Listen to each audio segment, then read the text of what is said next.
Good afternoon everyone. আজি আকৌ মই ওলালো গোটৰ মিটিংৰ কাৰণে এফালে আমাৰ পঞ্চায়ততে হ'ব তাকে ইয়া বেটা দেখিছেনে মোৰ লিপষ্টিক লগাইছে লিপষ্টিকে চেছ কৰি দিলে আৰু দে বেটা পেহিয়েকৰ লগত থৈ যাওঁ এতিয়া ও আত্তা যাওঁ দে মই বেটা ও আত্তা কৰে হেনো আত্তা যাওঁ কুক কুক কুক কুক কুক কুক আত্তা আত্তা আমাৰ আন বেটাই থাকিব তাৰ হিনি লগত চাওঁ বহুত লেতেৰা হৈ আছে দেই মোৰ লিপষ্টিক চেছ চাওঁ লিপষ্টিক যতে ততে লগাই লৈছে চাওঁ বেটা চাওঁ চেছ চেছ চাওঁ এনে কানি দেখাইছে আৰু মই এতিয়া গৈ নওঁ চবে এৰি থৈ গ'ল মোক সেইকাৰণে মই স্কুটিতে যাবলগীয়া হৈছে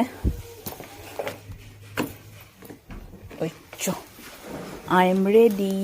ফাইনেলি আহি পালো দেই আমাৰ গাঁও পঞ্চায়তলৈ আৰু এইফালে দেখিছেনে আহি আছে আৰু আগতীয়া